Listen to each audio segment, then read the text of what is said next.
What's up? Welcome back to the Mac Shack. That's right, I'm back here, and in this video we are going to show you how to rebuild XF brake calipers and how not to do it, because I stuffed it up a couple of times, but you'll have to wait and see. We've got Protex who have come on board with brake pads, discs and all that sort of jazz. We've also had another partner jump on board, Koni shocks, have helped us out. So stay tuned, because we're going to get into Patsy, make this thing handle and stop. So like, comment, subscribe, stick around. Merch is up for sale. Message me. We're going to do 80 bucks for a hoodie, 45 for a t-shirt, and 15 bucks postage. Get on it. You won't.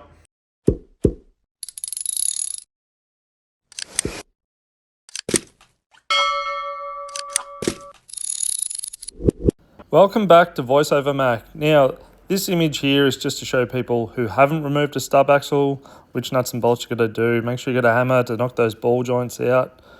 This is everything that we're putting in. This is XF stub axles, brakes, and you can see how dirty they are. And we're going to give them a Protex rebuild kit in just one moment. Now, I am not a pro at this. It's the first time I'm doing it, so I use the air compressor to blow the piston out of the actual caliper. Bit of Penrite brake clean. Give it an old whizzy on the drill to make it look like she's brand new second hand. Now, what you don't see is I actually snapped the nipple inside that caliper. So we went down to air ride, and old Buckley here, he's trying to weld a little lug nut on it. And we have no success getting this out. So I took it home, tried to have another crack, welding it, heating it up, freezing it, doing all that sort of jazz. And then we ended up drilling it out and stuffing the thread, which I probably should have done an easy out, but we didn't do that. First step, we lube up the new rubbers for the piston, put it into the caliper. I did find out if you slid the rubber all the way up to the end, it kind of had to sit in a little lip inside the caliper, and it was quite fiddly. Took me a few goes to actually work out how to do it. Bit of Googling and YouTubing to see how other people have done it. I did end up using a little round pick, the soft edge, to get the rubber actually to seat in the caliper correctly. It was a bit of mucking around, but we got there in the end. Here I'm using the air compressor to blow the piston in and out, making sure that that rubber actually fully seals onto the piston ring. So in and out a few times. Now, this is where I stitched myself up. I'm not sure if it was this caliper or another one, but stay tuned. You'll see me lose my shit.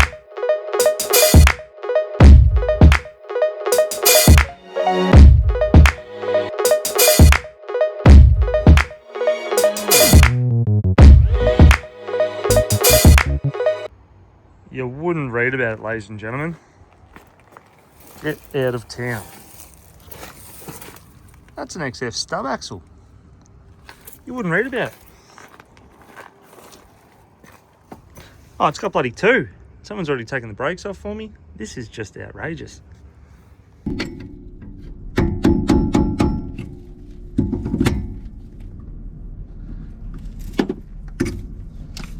Poor you bastard.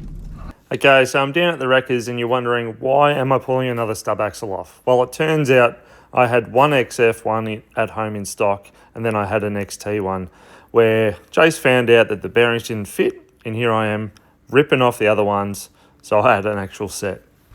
All right, we've had a win. I've also found another one with another set. I've thought I'll try and see if I can get the BA brakes to fit. And they do, but I've noticed on mine and the other, the brake adapter or that little piece there is missing. So may need to borrow a set of BA, FB, FG, any of those sorts of calipers, test out, make up a bracket to make them work. Amazing. I'm absolutely sweating my guts off down here. All right, get back to the house. Well, let's go get them powder coated. Dave has taught me how to powder coat, and believe it or not, I actually powder coated all the stub axles and all my brake things for Patsy, and it's all looking amazing. So when I might even paint the front of those silver like the GTs. Maybe not. I don't know. Let me know what I should do. You won't. It looks so much more elegant you doing it.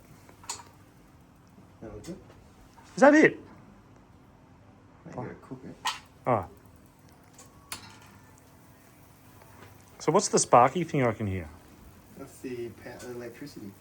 And what's it doing? Sparking. It's actually electroding.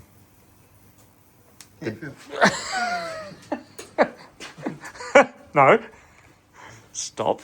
It's like, yeah, she'll be right.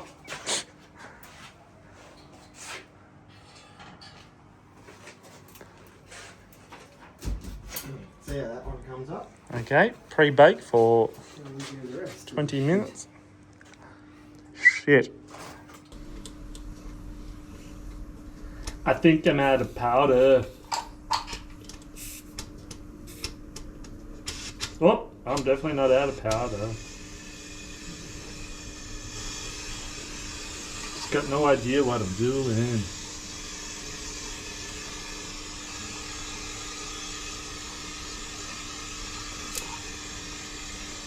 Just sparking shit. Alright, now I'm going to take it over to the oven. Whack it in there. Probably burn myself. Stay tuned. Now, big thing, Protex also come on board. You all know that. They've given us all the gear, so stay tuned. Patsy, hopefully running in a week or so. I've seen some other bits that I want to paint, so we'll give you a little bit of a spruce up. Thank you to them. Now we move on to the messy job. I've got our brand new Timken bearings, and I did have to remove their housings because Jason yelled at me once again for not doing it correctly. I don't have a bearing packer, so I'm the old school method, using the Penrite grease on the palm of the hand and smash the bearing into your hand till you see the grease come out the other side. Here I start putting the hub together. Now, believe it or not, I do this about 4 times because I left something off. So you tell me what I've forgotten to put on. Now that you've watched me do one incorrectly, I'm going to undo all of that, take that off, put this back on, and then I've walked over to get my other disc, and I see these little buggers sitting here. Go bloody here. Oh, practice makes perfect. Oh well. Thank you, Protex. Welcome back. Well, I did put all these together, spun it up, didn't like the way it was. Then Jace goes, you know what you should do? Pull the carriers out that this comes, he goes, you got Timken bloody bearings. Thank you, John from Protex. So he goes, put them in the freezer. They're chilling. I've pulled the carriers out of these. That's all good. So we're going to put the new ones back in and put it all back together for the 3rd time. Off to the freezer, we've got our new Timken housing for the bearing. Now, I don't have all the proper tools, but I do have some big sockets and a hammer, so that's how I reseat them back into the disc. Tell me how you do it. That's how I do it in the Mac Shack.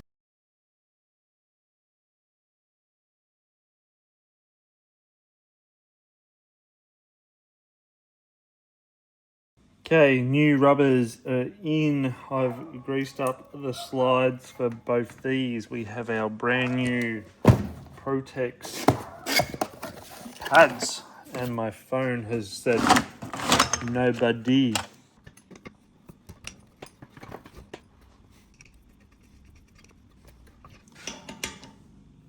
And I will do a spanner check when it's all back in the car. There you go. One XF rebuilt, painted, brand new, with second-hand stub axles. Amazing. All right, legends, I've got this one all done, greased up, ready to go in the car. So let's get it going, see how we go. Gary, what are you doing, son? What, you've already got it on there, mate? Got it on there and you're doing it up. What? Yep. Yep, well done. Well, looks like you've got it all sorted, bud. Great work. Amazing. Treat yourself. We are back again. This has been a long video with getting lots of parts. We've just got the new spring saddles. Now these have got the urethane in them, which I wasn't too happy about. But if you are looking for these, get down to the Mustang and Camaro joint in Lilydale. They're $50 each, opposed to $230 for the pair of these. So, and they're a much better quality. So we're going to bang these in, Then put our brand new shocks and our springs with all our brand new rubbers and tidy it up. Well, the GoPro stuffed up while I was fitting my brand new Koni shocks, but here's a couple of photos of these amazing adjustable shocks inside the car. This is the 19,000th time that we're trying to get these brakes done on Patsy. As you've seen, there was a stripped inside, and today, I didn't film it, went down to Pinnacle, Laurie, and his mate helped us out with these taps, and look at that. Amazing. All Loctited in. So we're going to whack it on, test it up. Brand new, couple washers. Happy days. Thank you, Laurie, once again. Helps us out with all the cars. Go check him out, especially if you've got race cars. He loves them. We're at the point, Gary. What are we doing? We need to plate the plate. Oh, we've got our Penrite brake fluid 600 in the reservoir. We've got the little pumper ready. Let's go. I'll even set up the self bleeder, but you can push the pedal, can't you, Sean? All right, jump in the driver's seat. I'll set this up so we're ready to rock and roll. You gotta pump it up, said Gary, pump it up. Yeah, pump it up. You gotta pump it up. What's the pedal feel like? Yeah. No, keep going. Honestly, you couldn't make this shit up. It's all bled up. Thank you to Tanya and Gary for chopping us out. You guys are amazing. And then I went to start it before I could just feel the pedal with the car running. I must have left the keys on ignition or something the other day. Now the battery is absolutely cooked. So tune into episode 4599 of doing a brake upgrade and driving your car. Yeah, the battery's not charging. I've got the jumper pack.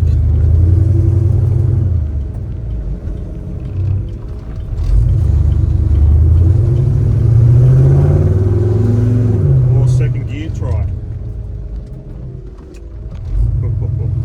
I've actually got a brake pedal.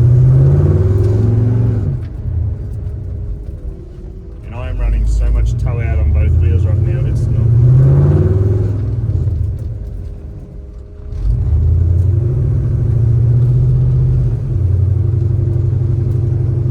Perfect drift car right now.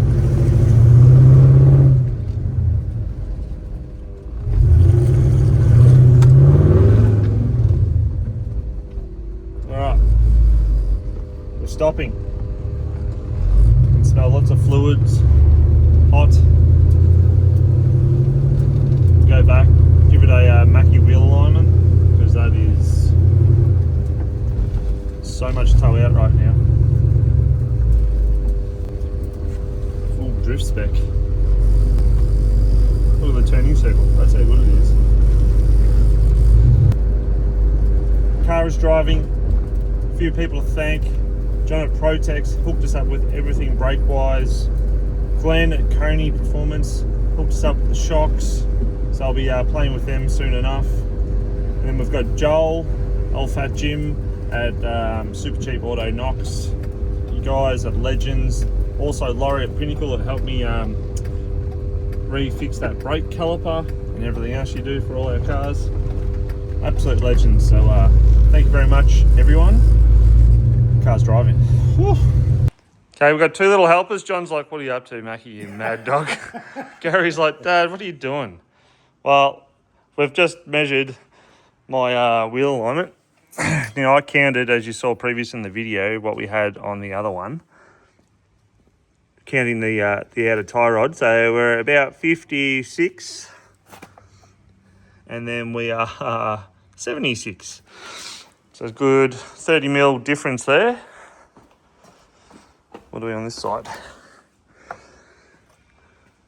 Yeah, 70, 77, 78. Oh God, this one's 80. So whether my string lines, my whole car is out of whack. Anyway, I'll get down there, adjust them up.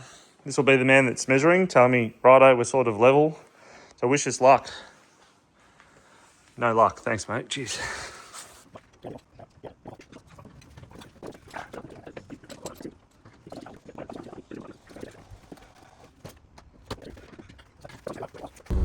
Alrighty, we're back in Patsy, ladies and gentlemen, boys and girls, and the bloody brakes work.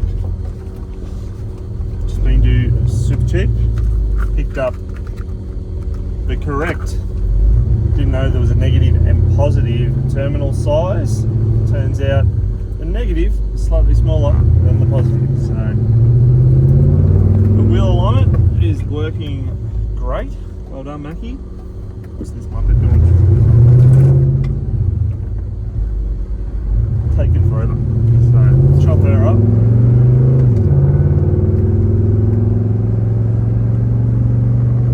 Didn't realise it's been over 2 months since I pulled this apart. My stuff up was the obviously that stub axle. I didn't realise one was an XF and one was a XY. Thank you, Jason, for picking that up. I did yell a few times. I'm like, what have I done? And I would do stuff without the mates around me because I'm just a muppet. We all know that. Big shout out to John at Protex, who has given us all the parts. You guys are legends down there. May be in touch with building the hot rod and all that sort of jazz coming up soon. We've got Glenn at Koni shocks. Car already is handling better, but I can't wait to dial that in a bit more when I speak to the crew on the phone. We've got Joel that always looks after us. Laurie at Pinnacle. We'll be down at Knox Tyrepower getting a wheel alignment soon. Mine, as you've seen, was ghetto backyard. It's got a good enough to drive, but it has got so much negative camber right now. It looks like the drift car from the front. You can see the tyres drooping over. So stick around for that. Like, comment, subscribe. And should I get back into the Max reviews on cool cars? Let us know. You won't. And merch. The people were back from overseas, so let us know if you want merch. T-shirts, hoodies. I want to do hats for myself. If there's a few hat people out there, let us know. You won't. Let us know. You won't.